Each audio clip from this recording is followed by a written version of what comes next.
EVR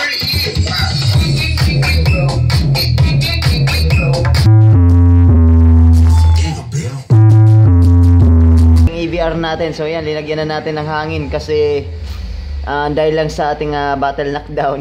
So big try natin ng battle lockdown. So umusok kanina. So guys, so update tayo sa ating speakers natin, yung ating may sub and then yung ating mid-high. So ayan siya.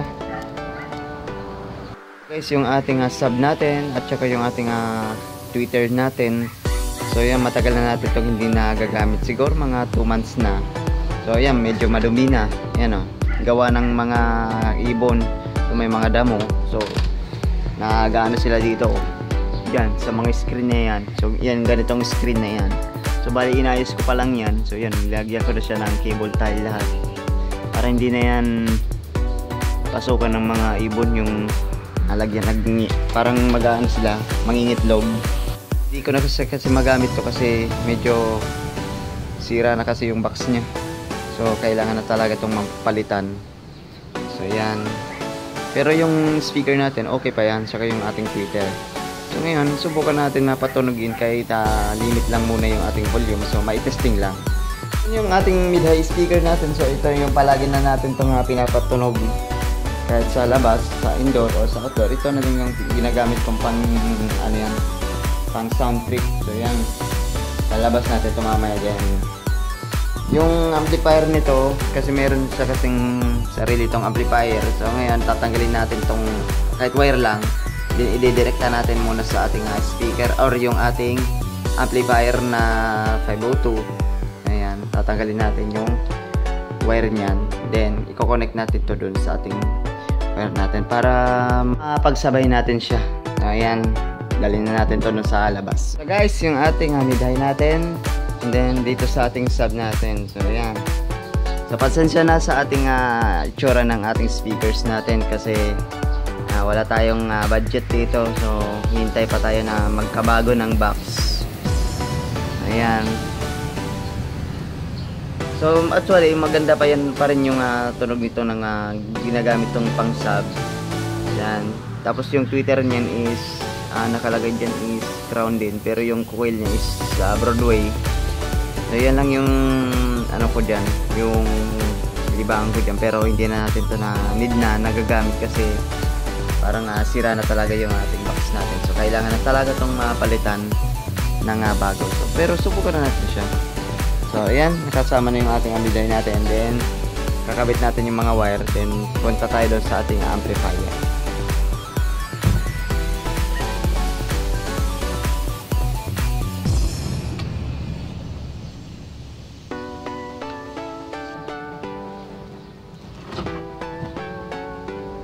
So ayan, nakalatag na yung ating speakers natin. Then sa mga lines, so ito yung linya natin. So itong isang wire nito is nakakonect po siya dito sa ating Twitter.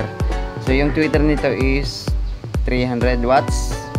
Nakadrive po siya ng 502. Then meron na siyang capacitor at isang resistor. So bali kasi ginagamit ko kasi ito yung ating resistor na resistor na 3.3 ohms 10 watts.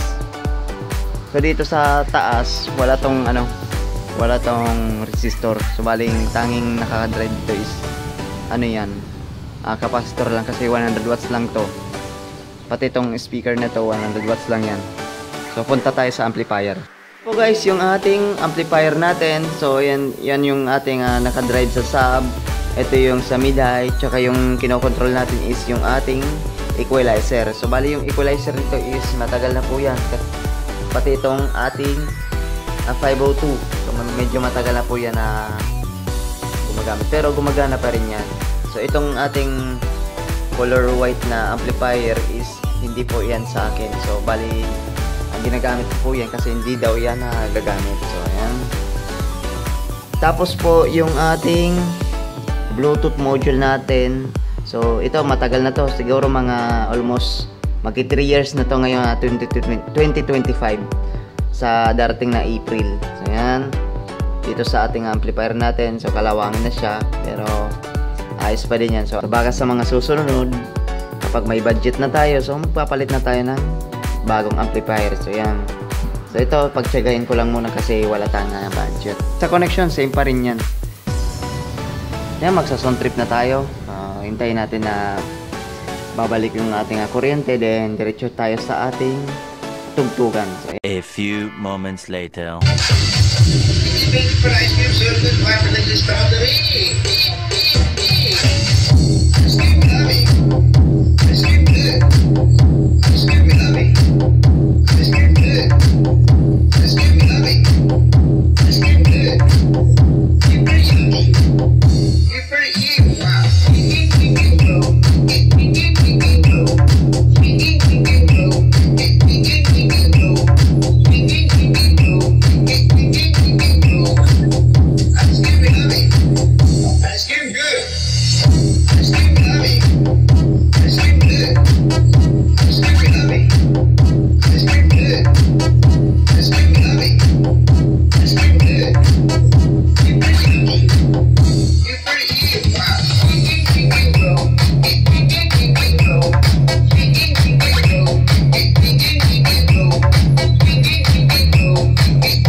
So ngayon guys, nakapag sound check na tayo. So yan, yung ating volume natin is 10 o'clock. Tapos dito sa ating bass natin is naka 12 o'clock.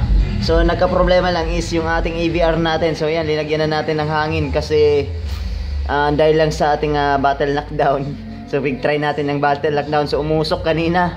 So binuksan ko agad. So yan, medyo kalmado na yung ating AVR natin kasi baka matuluyan masunog. So baka delikadong maray. So ayan, maraming salamat na lang sa panonood. So huwag kalimutan po mag-like and subscribe. So ayan lang yung ating share video natin. So ayan guys, thank you guys.